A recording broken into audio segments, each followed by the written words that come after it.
There are movies you watch once and forget. And then there are movies that burrow into your bones, the kind you can quote from memory 30 years later, the kind that made an entire generation fall back in love with the Western genre. Tombstone is one of those movies. From the moment Val Kilmer drawled, "I'm your Huckleberry," audiences knew they were watching something special. The gunfights, the brotherhood, the swagger, it all felt larger than life. And for decades, most fans thought they had the full picture. They didn't. Because behind the scenes of Tombstone, there was a story unfolding that was every bit as dramatic as anything on screen. A director fired after just 1 month. A star secretly steering the entire production from the shadows. A rival Hollywood legend doing everything in his power to kill the movie before it could be released. And one quiet, underrated actor, Sam Elliott, carrying a heartbreak that most fans never even noticed. Now, after years of careful silence, Sam Elliott has finally opened up. And what he revealed changes the way you'll watch Tombstone forever. This is the untold story. Part 1. The man who built Tombstone and lost it. To understand what Sam Elliott went through, you have to understand what Tombstone was supposed to be. The film began not with Kurt Russell or Val Kilmer, but with a writer named Kevin Jarre.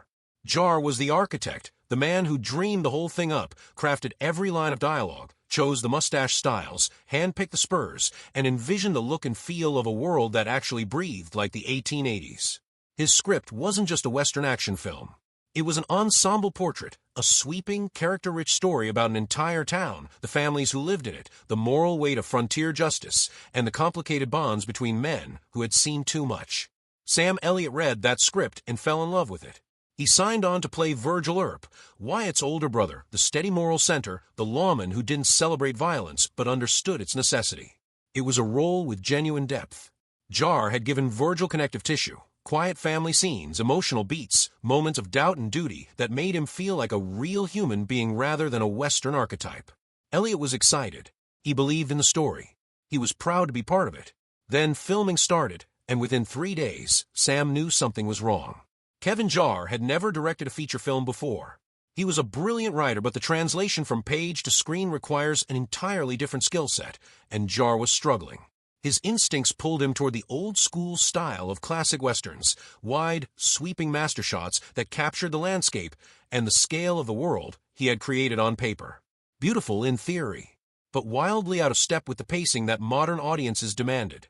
The essential close-ups weren't happening. The energy wasn't building. And Jarre, deeply protective of his vision, refused help from anyone, including veteran cinematographer William Fraker, who had the experience and the tools to course correct. The production was already behind schedule. The budget was climbing. Disney, who had acquired distribution rights, had set a Christmas release date that wasn't going to move. The clock was ticking, and the film wasn't coming together. Sam Elliott watched all of this unfold with a growing pit in his stomach. He admired Jarre. He adored the script. But he also understood that if the filmmaking didn't adapt, the heart of the story was going to be lost. After approximately 1 month of shooting, producers Andrew Vajna and James Jacks made the painful decision. Kevin Jarre was let go. No farewell party. No graceful exit. Just gone. The grief on set was real. Jarre had built this world. He had cast these people, written their words, shaped their characters. Losing him felt like losing the captain of a ship in the middle of the ocean.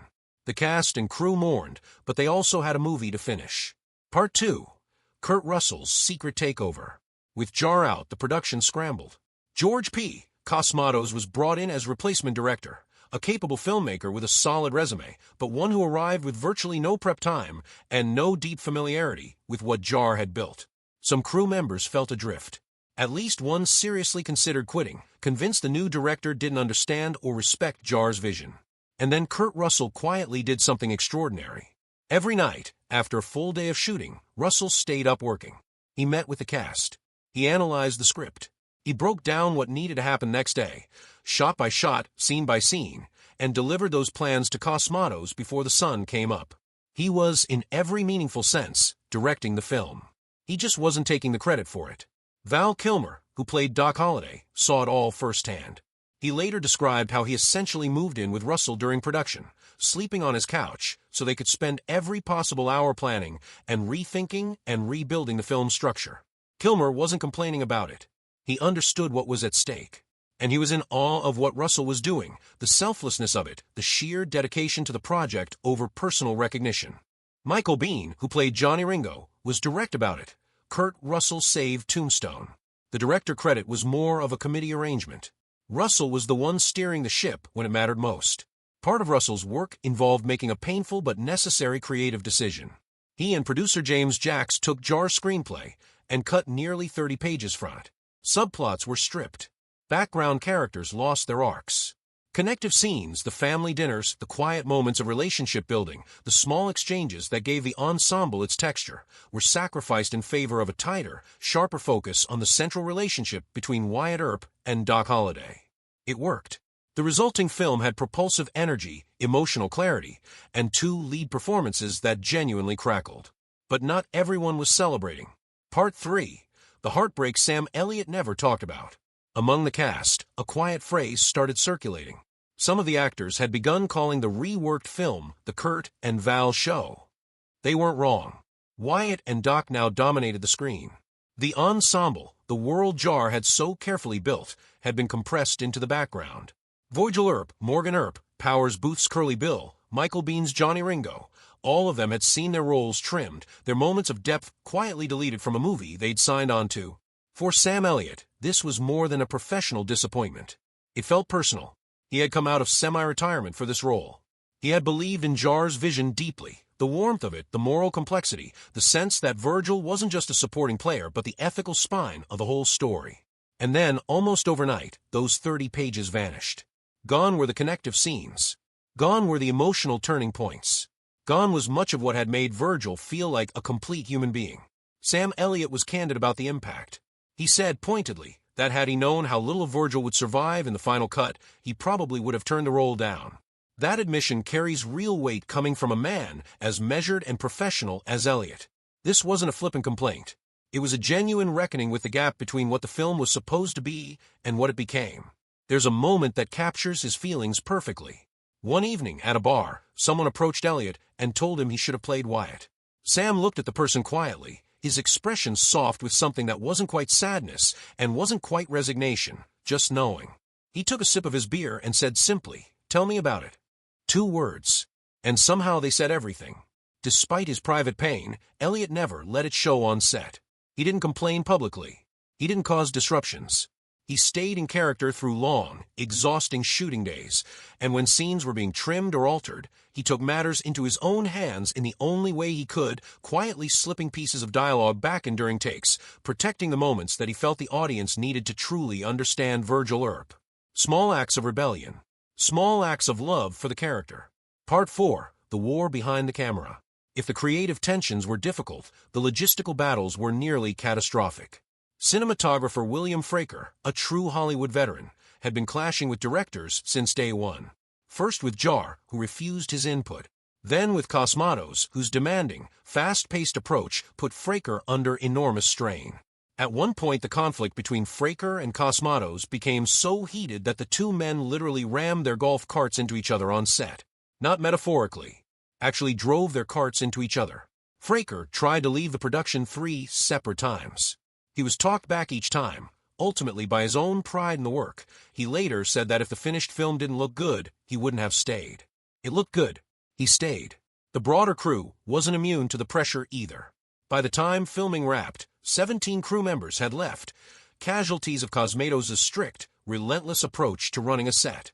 And the budget, originally set at $25 million, had ballooned well past that number. Every day of reshoots cost money. Every scene Cosmatos added, including an elaborate opening wedding sequence and expanded action at the finale, added to the bill. By the time the 88-day shoot finally ended in late August, everyone was spent. Post-production was its own sprint. Editors raced toward the Christmas release date Disney had mandated, cutting and polishing and trimming under intense pressure. Much of Jar's original footage, the scenes he had filmed during that first chaotic month, ended up on the cutting room floor. In the final version of Tombstone, only about 15 of Jar's film moments survived. What emerged was a leaner, faster, more action-driven film than anyone had originally envisioned. A modern Western blockbuster rather than the deeper character study Jar had intended. But it worked. Part 5. Kevin Costner's Shadow. Here's the part of the Tombstone story that almost nobody talks about, and it might be the most astonishing chapter of all. While Tombstone was in production, another Wyatt Earp film was simultaneously being developed, Kevin Costner's Wyatt Earp. Two movies about the same historical figure, racing toward the same audience. Costner had actually been approached about starring in Tombstone early in the process. He passed. He wanted to tell his own version of the story, one focused entirely on Earp himself rather than the ensemble approach Jar was building. That much is understandable. What happened next is something else entirely. Costner, who was at the peak of his Hollywood power in the early 1990s, reportedly made the rounds at major studios and urged them not to distribute Tombstone. He leveraged his industry relationships, working through his agency, to actively block the film from finding a home. His efforts were remarkably effective. Studio after studio passed, except one, Disney's Buena Vista, which stepped in and committed to distributing the film. Costner still wasn't done. In what some observers described as a deliberate strategy to hobble his competition, he and his production secured the lion's share of Western wardrobe and period props available in Hollywood. Costume saddles period-specific clothing, much of it reserved for the Wyatt Earp production, leaving Tombstone's crew scrambling. The solution? Shop overseas. Tombstone's costume department sourced their period attire from Europe, and in a delicious historical irony, it turned out that Europe was exactly where the real Tombstone's wealthier citizens had purchased their finest clothes in the 1880s. The wardrobe that Costner tried to deny them ended up being more historically authentic because of it. Tombstone released on Christmas Eve, 1993. Built on a production that had survived a director firing, a creative overhaul, budget overruns, crew walkouts, and an active campaign by a rival star to suppress it, the film earned over $56 million in North America alone, eventually crossing $76 million worldwide. 6 months later, Wyatt Earp opened. It cost $63 million to make and ran nearly 3 hours. Critics found it bloated and joyless.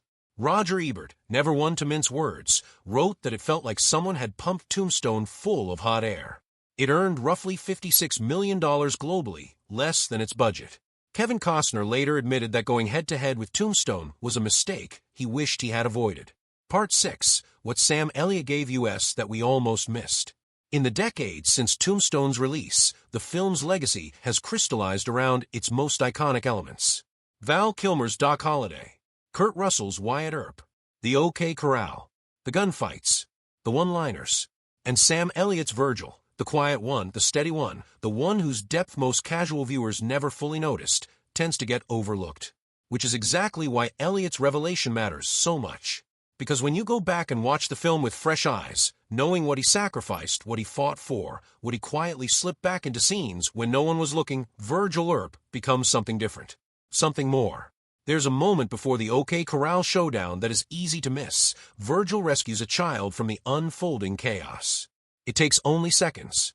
But in those seconds, Elliott's face tells you everything you need to know about who this man is. He's not there for glory. He's not there for revenge. He's there because someone powerless needed protection, and he was the only one in a position to provide it. Earlier in the film, Virgil warns his brothers about getting drawn into Tombstone's violence. He understands that allowing fear and lawlessness to take root changes who a community becomes. He knows what's at stake, not just for the Earps, but for the town itself. He is the moral compass. Not the fastest gun, not the most charismatic presence, not the one who gets the best lines. The moral compass. Sam Elliott built that character out of determination and fairness and quiet responsibility, and then watched much of it get stripped away in the editing room. What survived is remarkable precisely because Elliott fought to preserve it, one whispered line and one steady gaze at a time. Scholars and longtime film enthusiasts who have revisited Tombstone in recent years have started to recognize what was there all along. Elliott's weathered face and his measured, deliberate performance provide the emotional weight that makes the film's explosive moments meaningful. Without Virgil's quiet sorrow, without the sense that something precious is being sacrificed, the gunfights would just be gunfights. With him, they mean something. Closing. Sam Elliott came out of semi-retirement to play Virgil Earp because he believed in Kevin Jar's vision. He stayed through the chaos of a production that nearly collapsed. He watched his character get trimmed and reduced and shunted toward the edges of the story. He sat at a bar one night and summed up 30 pages of deleted scenes and a career's worth of quiet frustration in 4 words. Tell me about it. And then he went back to work because that's who Sam Elliott is. The Tombstone that audiences fell in love with in 1993 was a different film than the one Kevin Jar intended to make. It was shaped by crisis and compromise and the extraordinary behind-the-scenes leadership of Kurt Russell. It survived a competitor's sabotage campaign and a production process that broke 17 crew members and nearly broke the rest. But it also survived because Sam Elliott never let go of Virgil. He protected what he could. He gave what he had. And even in a film that reduced him to the margins, he found a way to make those margins matter. Now that you know the full story, watch it again. Watch Virgil's eyes. Watch the way he carries himself in the scenes the editors almost didn't keep. Watch what Sam Elliott fought to leave behind. You'll see a different movie.